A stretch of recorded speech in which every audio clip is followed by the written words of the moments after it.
ஆதவனின் தமிழை வணக்கம் நிகழ்ச்சியினூடான அதிதிகள் பகுதியோடு இணைந்திருக்கிறோம்.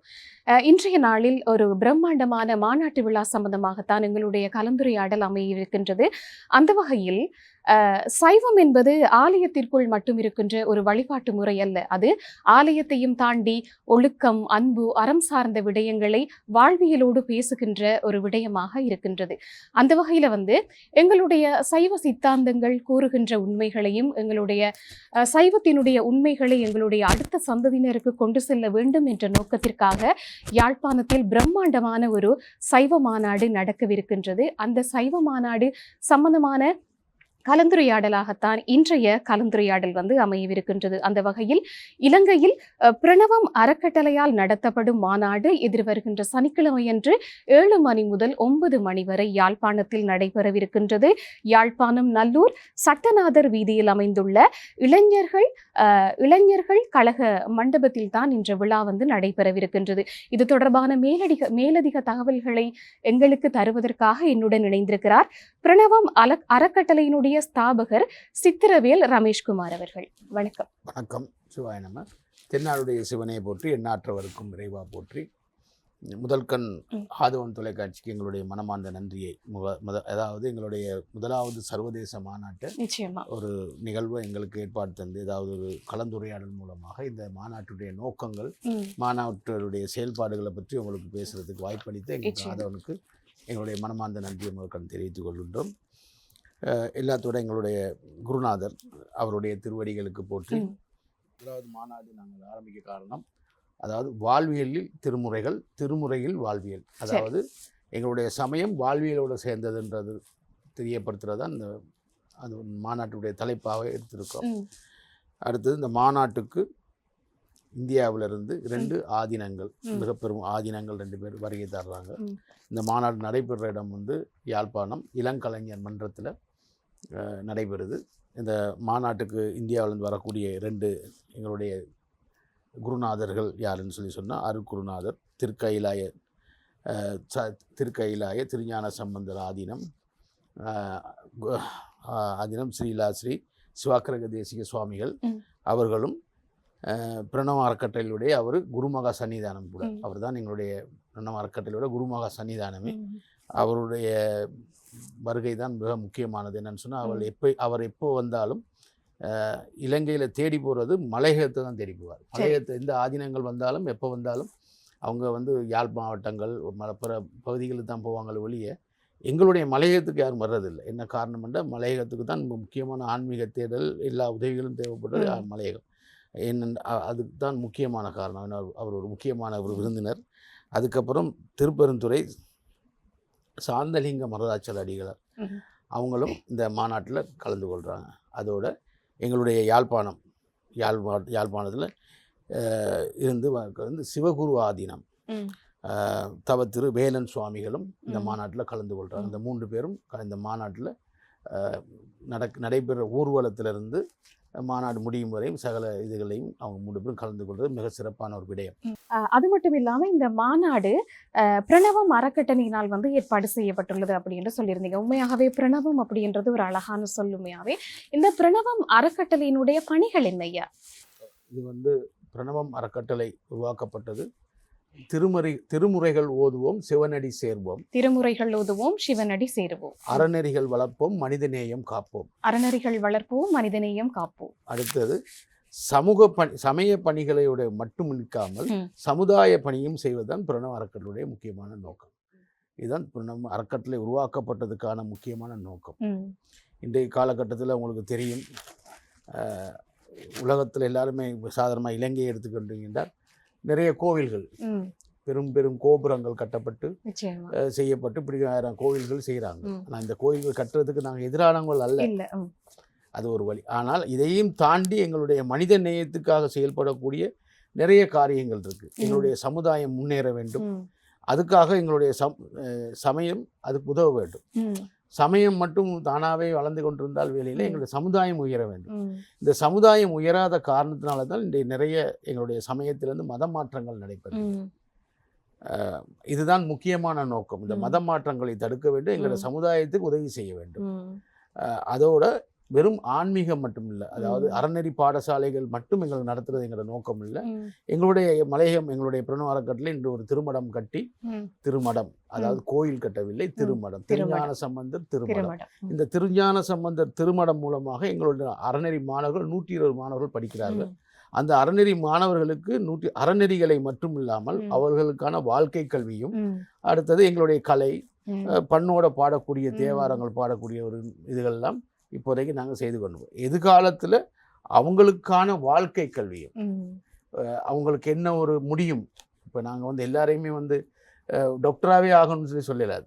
அவருக்கு என்ன திறமை இருக்கோ அந்த திறமையை அவருடைய வெளியே கொண்டு வந்து அவரை கொண்டு வரன்றது எங்களுடைய பிரணவ அறக்கட்டளையோட முக்கியமான நோக்கம். இதை இப்போதைக்கு செய்து கொண்டு போய்கிட்டிருக்கோம். இன்னும் எதிர்காலத்தில் நிறைய திட்டங்கள் வச்சிருக்கிறோம். எதிர்காலத்தில் நாங்கள் வளரும் பட்சத்தில், ஏனென்றால் நாங்கள் உலகளாவிய ரீதியிலையோ இல்லை யார்கிட்டையோ எங்களுடைய பணிக்காக யார்கிட்டையும் நாங்கள் கையேந்தியதும் அல்ல, யார்கிட்டையும் கேட்டதும் அல்ல. இது எங்களுடைய சொந்த உழைப்பு, பிரணவ அறக்கட்டளையோட சொந்த உழைப்பு என்று சொன்னால் எங்களுடைய அன்பர்கள் நாங்கள் இருக்கிறோம், அந்த அறக்கட்டளையில் இருக்கிற நாங்களாம் சுயமாக தொழில் செய்கிறோம். எங்களுக்கு கிடைக்கிற வருமானம், நாங்கள் எங்கள் வாழ்க்கையில் செய்யக்கூடிய அனாவசியமான செலவுகள் இருக்கு, இதுகளை எங்களுடைய இந்த சமூக பணிக்கு செயற்படுத்துகிறோம். நிச்சயமாக ஐயா, நீங்கள் சொல்லியிருந்தீங்க வந்து எங்களுடைய நாட்டிலையும் சரி உலகளாவிய ரீதியிலையும் சரி வந்து இந்த ஆலயங்கள் வந்து வளர்ச்சி கண்டுட்டு போகுது. ஆலயங்கள் வந்து நிறையவே வந்து இப்போ இருக்குது. ஆனாலும் வந்து ஆலயங்கள் வளர்ச்சி கண்டு போகிற அதே நேரத்தில் வந்து எங்களுடைய சமயம், எங்களுடைய ஒழுக்கம், எங்களுடைய விளிமயங்களும் வந்து வளர்ந்து கொண்டு போகணுமே. அதுக்கு வந்து ஒரு முன்னுதாரணமாகவும் உங்களுடைய இந்த பிரணவ அலைக்கட்டளை நிலையம் வந்து காணப்படுது அப்படி என்று சொல்றேன். இந்த மாநாடு, அதாவது யாழ்ப்பாணத்தில் ஏற்பாடு செய்யப்பட்டுள்ள, அதாவது வர இருக்கின்ற சனிக்கிழமை ஏற்பாடு செய்யப்பட்டுள்ள இந்த மாநாடை ஏன் நடாத்த வேண்டும், எதற்காக நடாத்த வேண்டும் என்ற எண்ணம் ஏன் உங்களுக்குள் வந்தது?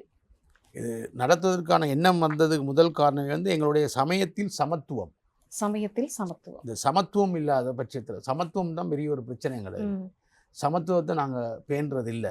அந்த எங்களுடைய சமுதாயத்தில் ஏற்றத்தாழ்வுகள், இந்த மாதிரி சமத்துவமின்மைன்னு இருக்கு.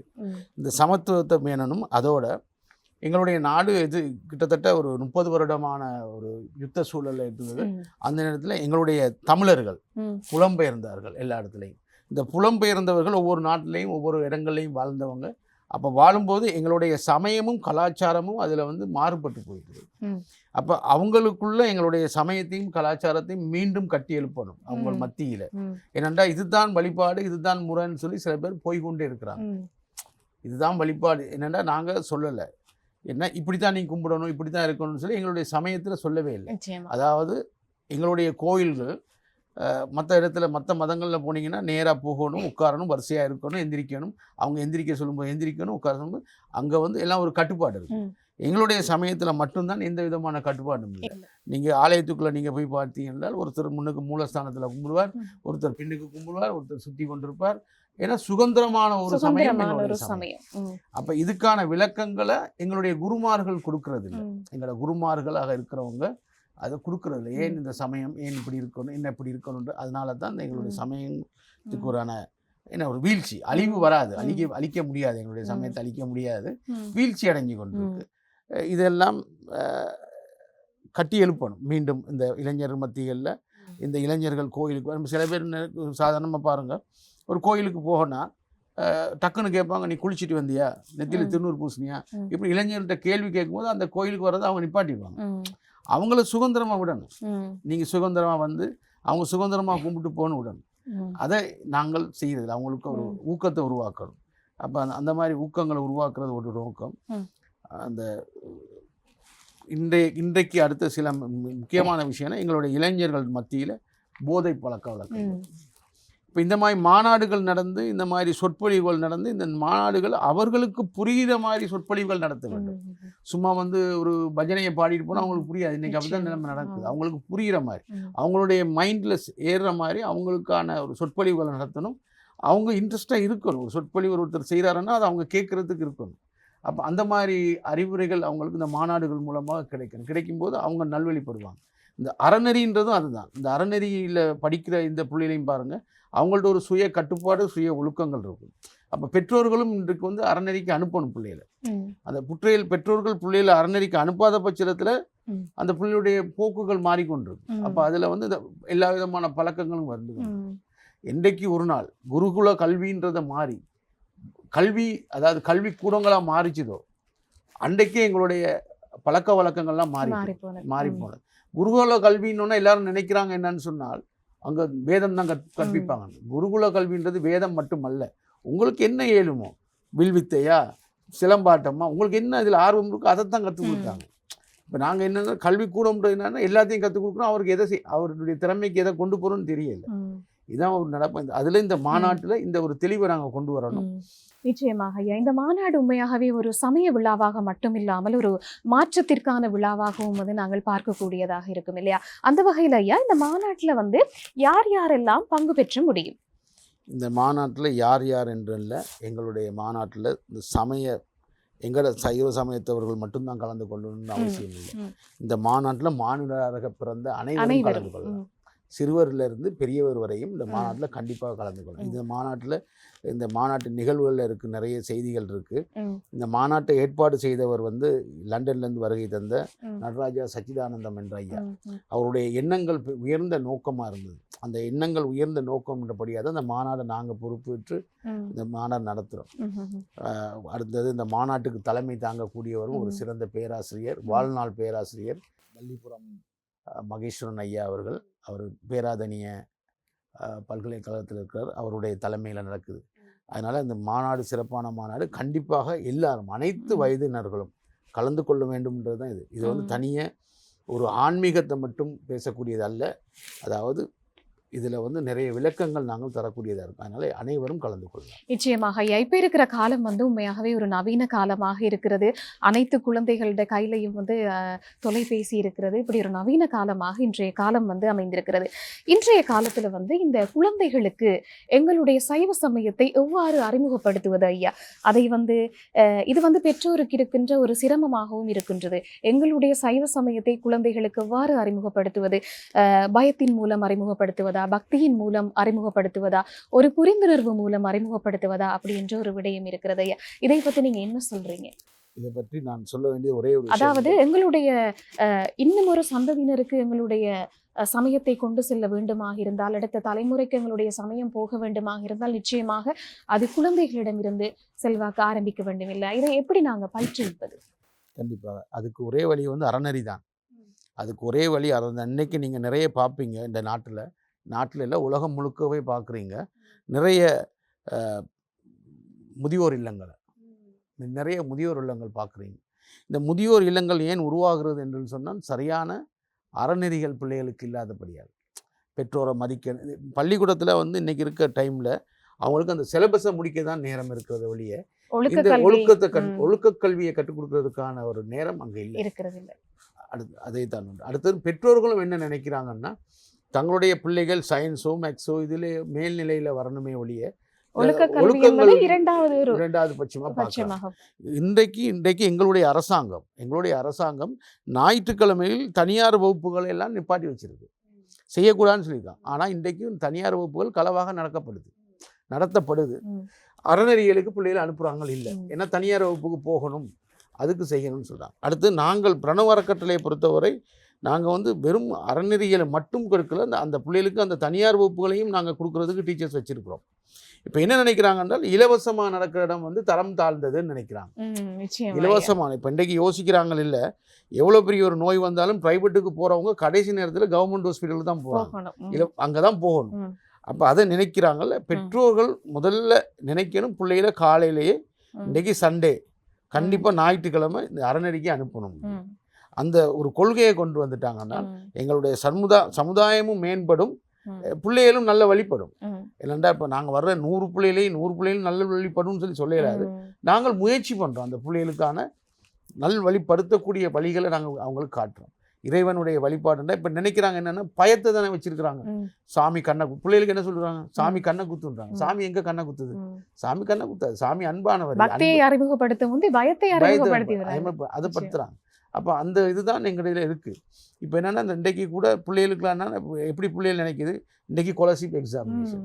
இந்த ஸ்காலர்ஷிப் எக்ஸாம் போகிறதுக்கு முன்னாடி பிள்ளைகள் கோயிலில் போயிட்டு என்ன கும்பிடுது, எனக்கு சாமிக்கிட்ட வேண்டுதல் வைக்கிது, நான் போய் இன்றைக்கு இந்த பள்ளி இந்த எக்ஸாம் சிறப்பாக எழுதி பாஸ் ஆகிட்டா நான் உனக்கு இந்த உனக்கு காணிக்கையை செலுத்துகிறேன். அதுதான் இதை வளர்த்து வச்சுட்டாங்க. இறைவன் அப்படி காணிக்க உங்களுடைய திறமையை நீங்கள் செய்யுங்க, அது அவர் துணை இருப்பார், அவ்வளோதான். இப்போ இந்த மாதிரி பண்புகளை தான் நாங்கள் கற்றுக் கொடுக்கணும் பிள்ளைகளுக்கு. ஏன்னா நாளைக்கு என்ன நினைக்குங்க பிள்ளைகள், நான் படிக்க தேவையில்லை, சாமியை கும்பிட்டா எனக்கு நான் படிப்பில் பாஸ் ஆயிடுவேன், நான் படிக்காத சாமி கும்பிடாதாலும் ஃபெயில் ஆயிடுவேன். இதெல்லாம் இந்த மாதிரி எண்ணங்கள் நிறைய இருக்குது. அப்போ நாங்கள் வந்து பிள்ளைகளுக்கு நாங்கள் அடிப்படை கல்வி அது இதுதான் கண்டிப்பாக தெரிவிக்க. நிச்சயமாக ஐயா, பாடசாலை கல்வி என்பது அறிவு மட்டுமே, ஒழுக்க கல்வி என்பதுதான் வந்து சமூகத்திற்குள் நல்ல பிரஜையை உருவாக்கும் அப்படி என்று அழகாக சொல்லியிருந்தீங்க. நாங்கள் குழந்தைகளை பற்றி பேசியிருந்தோம் ஐயா. அடுத்தது வந்து இந்த இளைஞர்கள், இளைஞர்களை பொறுத்தவரையில் வந்து இளைஞர்கள், என்னுடைய கருத்து என்னென்று சொன்னால், இளைஞர்கள் வந்து தற்காலத்தில் இருக்கின்ற இந்த நவீன காலத்தில் வந்து எங்களுடைய சைவ சமயத்திலிருந்து சற்று விலகிச் செல்லுகிற ஒரு விடயம் வந்து உருவாகி இருக்கிறது என்பது என்னுடைய கருத்தாக இருக்கிறது. நீங்கள் என்ன நினைக்கிறீர்கள் இதை பற்றி?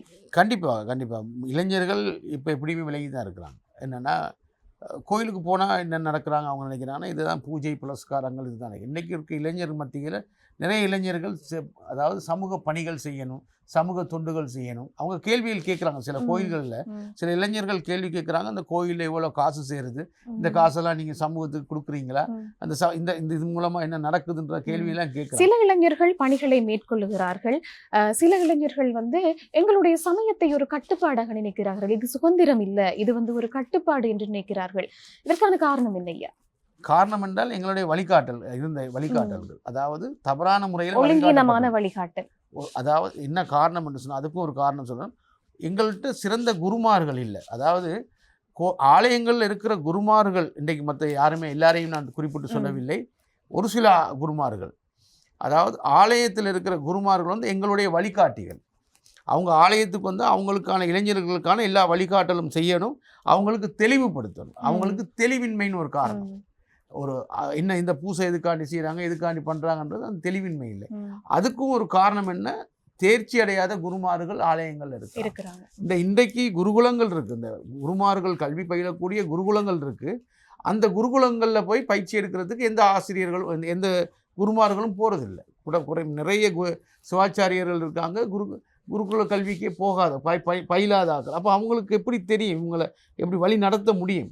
அதனால் நான் இந்த நிகழ்வின் மூலமாக எங்களுடைய இந்து கலாச்சார அலுவலக திணைக்களத்துக்கு ஒரு தாழ்மையான ஒரு வேண்டுகோள், எந்த ஒரு ஆலயத்திலையும் தேர்ச்சி அடைந்த குருமார்களை பணி நியமித்தம் செய்யப்படும். ஏன்னா இது இப்படி போய்கொண்டிருக்கும் நேரத்தில் எதிர்காலத்தில் எங்களுக்கு அதாவது எங்களை வழிநடத்தக்கூடிய குருமார்கள், குரு இல்லாமல் எந்த ஒரு எதுவும் நிறைவடையாது, எந்த ஒரு விஷயமும் நிறைவடையாது. ஆனால் அந்த குரு ஒருத்தர் தேர்ச்சி அடைஞ்ச குருவாக இருக்கணும். அப்படி இருந்து அந்த இளைஞர்களை அவர்கள் வழி நடத்தலாம். அப்படி நடத்தும்போது கண்டிப்பாக இப்போ எல்லா குருமார்கிட்டையும் இல்லை, ஒரு சில குருமார்கள் நல்ல குருமார்கள் இருக்காங்க. அந்த ஆலயங்களில் அந்த ஊரில் இருக்க இளைஞர்கள்லாம் நல்ல முறையில் வந்து அந்த கோயிலில் செயல்படுறாங்க, நடைமுறைப்படுத்துகிறாங்க. இப்போ இப்படியான இடங்கள் இல்லாத இடத்துல தான் கேலியும் கூத்துமாக நடைபெற்று சமய சொற்பொழிவுகள் நடக்கின்றன. கண்டிப்பாக சமய சொற்பொழிவு கண்டிப்பாக எல்லா கோயிலையும் கண்டிப்பாக நடக்கும். சமய சொற்பொழிவுகள் நடக்குது. இன்றைக்கி என்ன நடந்திருக்குன்னு சொன்னால் காரணம் என்ன, அவங்க எல்லாம் நினைக்கிறாங்கன்னா எங்களுடைய சமயம் வந்து ஒரு மூட வழிபாடு அப்படின்ற ஒரு எண்ணம் எங்களுடைய இளைஞர்கள் மத்தியில். அதுக்கு காரணம் என்னன்னு சொன்னால், கோயில்கள் எல்லாம் வழிபாடு தலமாக இருந்த கோயில்கள் எல்லாம் இப்போ வந்து பரிகார தலங்களாக போய் மாறிவிட்டது. பரிகாரம் கோயில் என்றால் பரிகாரம், அந்த பரிகாரம் இல்லாட்டி அந்த கோயிலுக்கு சக்தி இல்லை, அந்த கடவுளுக்கு சக்தி இல்லை. அது என்ன முறைன்னு எனக்கு இன்னும் புரியலை. என்ன ரீசன் சொன்னால், இன்றைக்கி ஒரு சாதாரண ஒரு விஷயம், இன்றைக்கி ஒருத்தர் ஒரு பாரதூரமான ஒரு கொலையை செய்துட்டார் ஒருத்தர். அவர் போய் அந்த கோயிலில் போய் பரிகாரம் செய்தால் அந்த கொலை குற்றத்தில் தப்பி விடலாம்? என்னுடைய கேள்வி. முடியாது. அப்போ இதை மாதிரி எல்லாம் பரிகாரங்கள்ன்றது இல்லை. ஒரு நாங்கள் என்ன விதைத்தோமோ அதைத்தான் அறுவடை செய்ய முடியும். அப்போ அதுக்காண்டி நான் ஒரு பிழையான வேலையை செய்துட்டு நான் இறைவன்கிட்ட போய் பரிகாரங்களை செய்து அதை தீர்த்தால் அது முடியாது, அது நடக்காது. அதை வந்து அந்த மனப்பாங்க வளர்த்து கொண்டுறாங்க. இப்போ இருக்க இளைஞர்கள் வந்து படிப்பறிவில் சிறந்தவர்கள், நிறைய விஷயங்களை பார்க்குறாங்க, அப்போ அதை பற்றி சிந்திக்கிறாங்க. அப்போ அவங்களுக்கு வந்து எங்களுடைய சமயத்தின் மேலே ஒரு வெறுப்பு ஏற்படுது. இப்போ பாருங்கள், ஏழைகள் இருக்காங்க, எங்களுக்கு கண் முன்னே நிறைய இறைவன் எங்கள் கண் முன்னே தெரிகிறார், எங்களை கண்ணுக்கு முன்னுக்கு இறைவன் தெரிகிறார். நாங்கள் தெரியாத கடவுளை தேடுறோம். எப்படி எங்களை கண் முன்னுக்கு எத்தனையோ பேர் பசியால் இருக்கிறாங்க, எவ்வளோ துன்பங்கள் பட்டு கொண்டிருக்காங்க. நாங்கள் இறைவன் அங்கே தான் இருக்கார். ஏழையின் சிரிப்பில் இறைவனை காணலாம். அப்போ அதுகளை நாங்கள் செய்தோம்னு சொன்னேன். ஒரு நாளைக்கு ஒரு 4 பேருக்கு உங்களால் முடிஞ்ச அளவுக்கு சாப்பாடு பண்ணி கொடுங்க. இறைவன் அங்கே இருக்கிறார். இப்போ இந்த விஷயங்கள் எல்லாம் எங்களுடைய இளைஞர் மத்திகளில் நிறைய பேர்கிட்ட இருக்குது. அதெல்லாம் செய்யாமல் இன்றைக்கு கோயில்கள் இருக்கிறதே வந்து பரிகார தலங்களாகவும் இந்த ஆடம்பர பூஜைகள் செய்கிறதுக்காகவும் தான் இருக்குது. இன்றைக்கி மதம் மாறுறதுக்கே காரணமே இந்த பெரிய ஒரு ஆடம்பரமான பூஜைகளால் தான். சாதாரண ஒரு மனிதனுக்கு ஆடம்பரமான ஒரு பூஜையை செய்ய முடியாது. அவர் என்ன செய்கிறார், பார்க்குறார், எனக்கு இது செய்ய முடியாது, எனக்கு எளிமையாக இருக்குது, இந்த இந்த மதங்களுடைய பேர்கள் சொல்ல தேவையில்லை, எல்லா இறைவன் உண்டு தான். இறைவன் அதாவது நாங்கள் போகிற பஸ் தான் வேறே இல்லை. ஒவ்வொரு பஸ்ஸில் போகிற மொழியே பயணம் உண்டு. நிச்சயமாக ஐயா. நாங்கள் மதங்கள்ன்றது இதுதான். ஒவ்வொரு பஸ்ஸாக தான் நினைக்கணும். ஒரு சில பேர் பஸ்ஸில் போவாங்க, ஒரு சில பேர் ட்ரெயினில், காரில், பைக்கில் இப்படி போகிறோம். ஆனால் போகிற பயணம் உண்டு, நாங்கள் போய் சேர இடம் உண்டு, அதை தான் நினைக்கணும். ஆனால் அந்த இதுகளை வந்து எங்களுடைய குருமார்கள் இளைஞர் மத்தியில் உருவாக்கணும். கோயில்களிடம் வேண்டது என்ன, நீங்கள் செய்ய வேணாம்னு சொல்லலை. இதை வந்து வழிபாடு அதாவது அவங்களுக்கு எங்களுடைய சமயத்தில் வர்றவங்களுக்கு ஒரு விழிப்புணர்வு ஊட்டக்கூடிய செயல்பாடுகளை கொண்டு வரணும். அதுக்காக தான் அந்த காலத்தில் ஆலயங்களை அரசர்களும் பெரிய செல்வந்தர்களும் கட்டி வைத்தார்கள்னா, இந்த ஆலயங்கள் என்றும் தர்மம் பண்ணணும், இந்த ஆலயத்தின் மூலமாக அந்த ஊருக்கு உதவி செய்யணும். அதாவது கோயில் இல்லாத ஊரில் குடியேறக்கூடாதுன்னு சொன்ன காரணம் சும்மா இல்லை. இதுக்குத்தான் கோயில் இருந்ததுன்னா, ஒரு கோயிலில் ஊரில் வெள்ளம் வந்ததோ ஏதாவது வந்துச்சுன்னா அந்த ஓடி போய் மக்கள் எல்லாம் அந்த கோயிலில் குடியேறுவாங்க, அந்த கோயில் அவங்களுக்கு உணவளிக்கும், எல்லாம் செய்யும். இன்றைக்கி அப்படி இல்லை. எல்லா ஆலயங்களும் சுற்றி வந்தால் தங்குறது கூட இடம் கொடுக்க மாட்டாங்க, கோயில் கதவுகள் மூடப்பட்டிருக்கின்றன. அதனால் இதுகள்லாம் மாற்றம். அப்போ அதுகள் இன்றைக்கு இளைஞர்கள் மத்தியில் அது ஒரு பெரிய ஒரு தாக்கத்தை ஏற்படுத்தியிருக்கு. நிச்சயமாக ஐயா, நிறைய விடயங்கள் சொல்லியிருந்தீங்க. உண்மையிலே வந்து எங்களுடைய இறைவன் வந்து ஆடம்பரங்களை விரும்புபவர் அல்ல, அவர் ஒரு எளிமையை விரும்புவர் தான் எங்களுடைய இறைவன். அந்த வகையில் ஐயா நிறைய விடயங்களை வந்து எங்களிடம் சொல்லியிருந்தால், அந்த வகையில் ஐயா சமயம், அதாவது நடைபெற இருக்கின்ற இந்த மாநாட்டில் வந்து என்னென்ன விடயங்களை நீங்கள் செய்ய இருக்கிறீர்கள் என்பதை நீங்கள் பட்டியலிடுத்த முடியுமா ஐயா? கண்டிப்பாக. இந்த மாநாடு 2026 15 ஆகஸ்ட் 15 8ஆம் மாதம் நடைபெற இருக்குது. இந்த மாநாடு காலையில் 7 மணிக்கு சட்டநாதர் சிவன் கோயில் என்ற இடத்துலேருந்து ஊர்வலமாக எங்களுடைய ஆதீனங்கள், அறநெறி பாடசாலை மாணவர்கள் மற்றும் பெரியோர்கள், எங்களுடைய பல்கலைக்கழக பேராசிரியர்கள், இவங்கள் எல்லாம் புடிசூழ ஊர்வலமாக மாநாட்டு நடக்கக்கூடிய இளங்கலைஞர் மன்றத்துக்கு சென்று அந்த அங்கே வந்து நந்தி கொடி ஏற்றப்பட்டு அதன் பிறகு மங்கள குற்றுவிளக்கல் அமைத்து மாநாட்டில் ஆசி உரைகள் நடைபெறும். எங்களுடைய குருமார்களுடைய ஆசி உரைகள். அதை தொடர்ந்து இது வந்து அரங்கங்களாக தான் மாநாடு நடத்தப்படும். ஒவ்வொரு அரங்கங்களாக. முதல் அரங்கம் சம்பந்தர் அரங்கம் அப்படின்னு ஒரு அரங்கம். அந்த அரங்கம் சாதாரணமாக காலையில் 8:30க்கு ஸ்டார்ட் பண்ணுது. அந்த அரங்கத்தில் முடிய சிறப்புரைகள்ன்ற பேரில் என்னுடைய சிறப்புரை அதில் வரும் மாநாட்டில். அதுக்கு அடுத்தது அப்பர் அரங்கம். இது அரங்கத்தை 4ஆக பிரிச்சிருக்கேன். அந்த அவ்வளோ டைமுக்கு அந்த ஒவ்வொரு அரங்கத்துலேயும் ஒவ்வொரு நிகழ்வுகள் இருக்குது. அடுத்தது அப்பர் அரங்கம். அந்த அப்பர் அரங்கத்துக்கு செல்வநாயகம் சிவாகரன் மாணவன், யாழ்ப்பாணம் பல்கலைக்கழகம், அவர் தான் தலைமை தாங்கிறார் அதில். அடுத்தது சுந்தரர் அரங்கம், திரு ஜீவா சஜீவன், பத்திரிகை ஆசிரியர், தென்னாடு, அவர் அந்த அரங்கத்துக்கு தலைமை தாங்கிறாரு.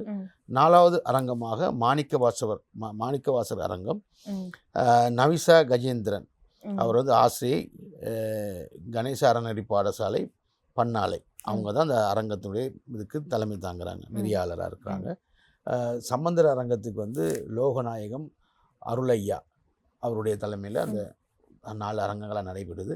இந்த மாநாட்டில் எங்களுடைய அறநெறி மாணவ மாணவிகளுடைய கலாச்சார நிகழ்வுகள். இதில் குறிப்பாக எங்களுடைய அறநெறி பாடசாலை பிரணவ அறக்கட்டளையுடைய திருஞான சம்பந்தர் அறநெறி பாடசாலை மாணவர்கள் ஒரு கதம்பம் நிகழ்ச்சி, மலையத்திலிருந்து ஒரு கதம்பம் நிகழ்ச்சி ஒன்று இந்த மாநாட்டில் செய்கிறாங்க. அதாவது பல பகுதிகளில் இருந்து வருகை தருகிறார்கள். பல பகுதியிலிருந்து இந்த தடவை எங்களுக்கு கொண்டு வரல. முதல் மாநாடு இது பல தடங்களுக்கு மத்தியில் நடக்குது. அதுக்கு அடுத்தது இதில் வந்து பொருளாதாரம் வந்து எங்களுடைய சுய பொருளாதாரமும் ஒரு சில தன்வந்தர்கள் முன் வந்து இந்த மாநாடு நடத்த வேண்டும் அப்படின்றதுக்காண்டி கொடுக்கப்பட்டது. அந்த பட்ஜெட்டுக்குள்ளே எங்களுக்கு பெரிய வேலைகள் செய்ய முடியாமல் போனால இந்த மாநாடு, முதல் மாநாடு இந்த அளவில் நாங்கள் ஒரு சில பகுதியிலேருந்து மலையத்துலேருந்து வராங்க. அந்த ஒரு கொட்டகலை எட்டன் இந்த மாதிரி பகுதியிலேருந்து 2 அறநெறி பாடசாலையில் வர்றாங்க. அதனால் அடுத்தடுத்த மாநாடுகள் செய்யும்போது கண்டிப்பாக மலையத்துக்கு பெரும் அளவுக்கு முக்கியத்துவம் கொடுப்போம். நிச்சயமாக ஐயா, இந்த மாதிரியான மாநாடுகளை வந்து நீங்கள் செய்யும் போது சில விதமான சவால்களை நீங்கள் எதிர்கொள்ள வேண்டிய ஒரு சூழ்நிலை வந்து ஏற்பட்டிருக்கும். அப்படி ஏதாவது சவால்களை நீங்க எதிர்கொள்ளுகின்றீர்களா ஐயா? எங்களுடைய சமயம் என்றாலே சவால்கள் தான். சவால்கள் மத்தியில் வாழ்கிறது தான் சமயம். என்ன காரணம் என்று சொன்னால், எங்களுடைய சமயத்தில் ஒரு என்ன சொல்கிறது, கட்டமைப்பு இல்லை. எங்கள் சமயத்துக்கு என்று ஒரு கட்டமைப்பு இல்லை. எல்லா இடத்துலையும் கட்டமைப்பு என்று இருக்குது. ஒரு சமயத்துக்கு கட்டமைப்பு இருக்குது. எங்களோட சமயத்துக்கு கட்டமைப்பு இல்லை. யார் தலைவர், யார் செயலாளர் அப்படின்னு எங்கள் சமயத்தில். இதில் வந்து என்ன பிரச்சனைன்னு சொன்னால், இப்படி ஒரு மாநாடு நடக்குதுன்னா எல்லாரும் கலந்து கொள்ளணும்னு நினைக்க மாட்டாங்க. இது இவர் தலைமையில நடக்குதா, இவர் செய்கிறாரா, இவர் பண்றாரா, இதுக்கு நான் போகணும், போகக்கூடாது, பத்திரிகை எடுத்துட்டு என்னுடைய பேர் இருக்கா இல்லையான்ற இந்த மாதிரி போட்டித்தன்மைகள் இருக்கு. அதுதான் இன்னைக்கு பெரும் ஒரு பாதிப்புக்கு உட்பட்டிருக்கு. இதை வந்து இந்த ஒரு கட்டமைப்பை உருவாக்க வேண்டும்ன்றது என்னுடைய ஆசை. இந்த மாநாட்டு மூலமாக ஒரு கட்டமைப்பை கொண்டு வர வேண்டும்.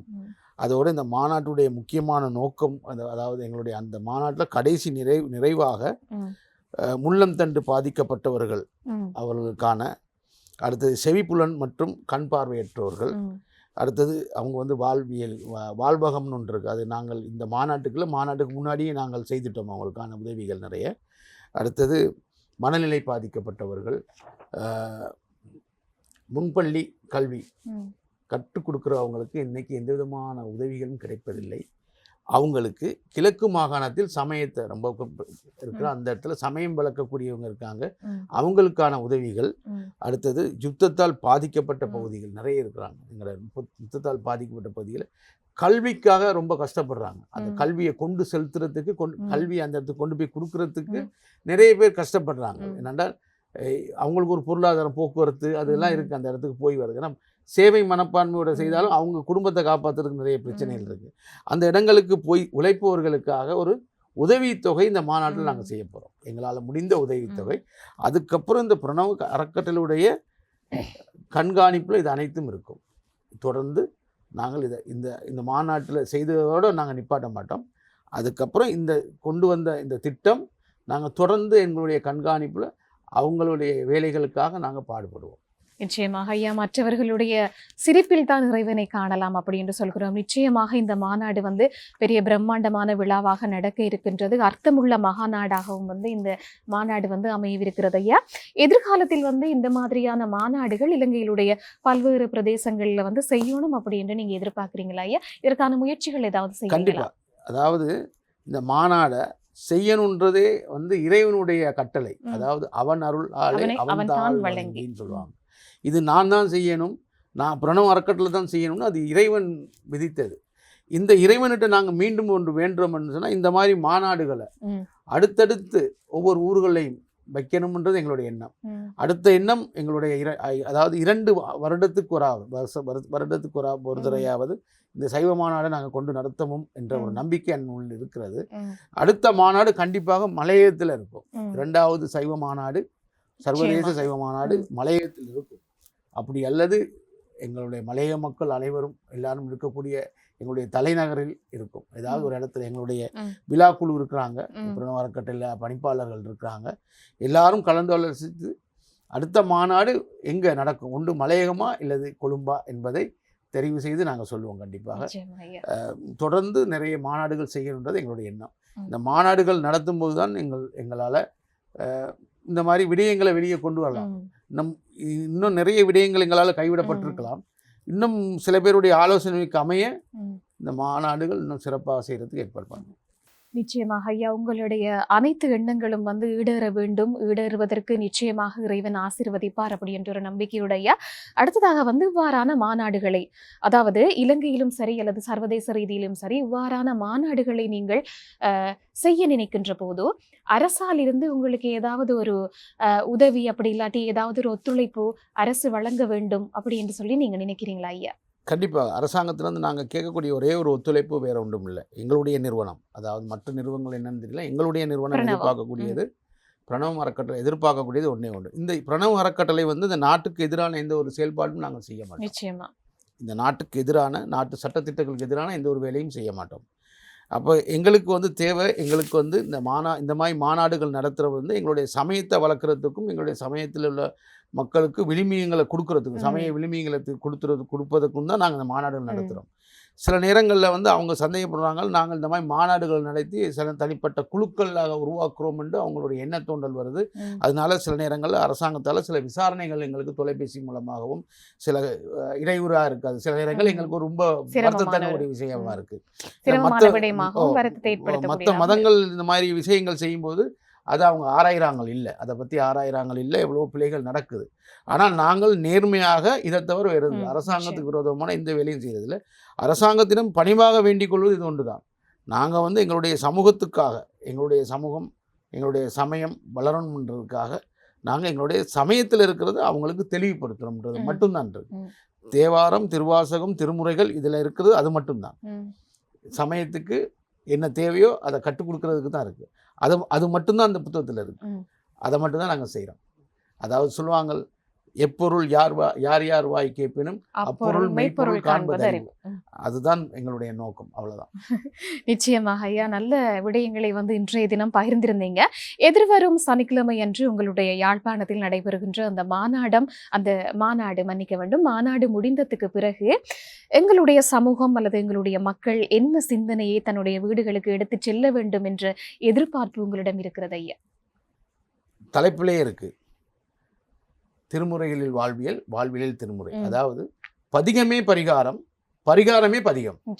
அதை மட்டும் அவங்க மாநாட்டிலேருந்து கொண்டு போனாங்கன்னா போதும் எங்களுடைய சமயமும் எங்களுடைய சமுதாயமும் எங்களுடைய தமிழருடைய வாழ்வியலும் உயரும்.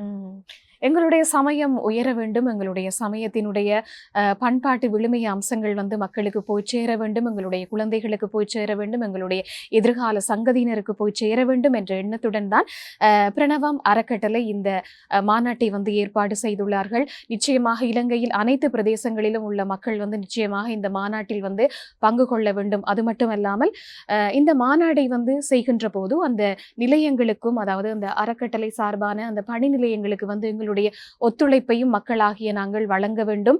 எங்களுடைய சைவத்தை வந்து அடுத்த கட்டத்திற்கு கொண்டு செல்லக்கூடிய மிகப்பெரிய பாரியதொரு பொறுப்பு எங்களிடம் இருக்கின்றது. ஆகவே நாங்கள் இவ்வாறான விழாக்களில் நாங்கள் ஒத்துழைக்க வேண்டும் அப்படி என்ற நம்பிக்கையுடன் இன்றைய தினம் அவருடைய பொன்னான நேரத்தை செலவழித்து எங்களுக்கான ஒரு கலந்துரையாடலை தந்ததுக்கு வந்து ஐயா அவர்களுக்கு இந்த இடத்துல நாங்க கண்டிப்பாக நன்றிகள் சொல்ல கடமைப்பட்டிருக்கிறோம். நன்றி ஐயா. இப்படியான ஒரு நிகழ்வை ஏற்படுத்தி தந்தது ஆதவனுக்கு எங்களுடைய மனமார்ந்த நன்றிகளும் வாழ்த்துக்களும் மென்மேலும் வளர்றதுக்கு. என்று சொன்னால் இன்றைக்கு எங்களுடைய பிரணவத்துக்கு ஒரு அறிமுகத்தை ஏற்படுத்தி, பெரிய ஒரு அறிமுகத்தை ஏற்படுத்தி இந்த ஒரு மாநாட்டு சம்பந்தமான ஒரு நிகழ்வுக்கு எல்லாருக்கும் அழைப்பு விடுறதுக்கும் ஒரு வாய்ப்பை, இலங்கை முழுவதுள்ள மக்களுக்கு வாய்ப்பு அளித்த இந்த ஆதவனுக்கு மீண்டும் ஒரு நன்றியை தெரிவிப்பதோடு இந்த மாநாட்டுக்கு அனைத்து பகுதியிலிருந்து, இலங்கையிலிருந்து இது என்ன சர்வதேச மாநாடு, அந்த சர்வதேச மாநாட்டபடியால் இது யாருக்கென்றும் தனிப்பட்ட முறையில் இல்லை, எல்லாருக்கும் தனித்தனியாக எங்களுக்கு அழைப்பு அனுப்ப முடியாது. எல்லாம் நாங்கள் தொலைக்காட்சி வானொலி மூலமாக எல்லா அறிவித்தலும் தெரிந்திருக்கோம். எல்லாரும் கண்டிப்பாக இந்த மாநாட்டுக்கு வந்து எங்களுடைய சமயத்தை உயர்த்துறதுக்கு, அதாவது சமயத்தை உயர்த்துறதுக்கு நான் தயாராக இருக்கிற இந்த சமயத்தில் பணியாற்றுறதுக்கு எல்லாரோடையும், அதாவது பல்லாக்கை தூக்குறதுக்கு எல்லாரும் வாங்க, இந்த பல்லாக்கில் எங்களுடைய சமயத்தை தூக்கி கொண்டு எல்லாரும் முன்னோக்கி செல்லலாம். நன்றி, வணக்கம்.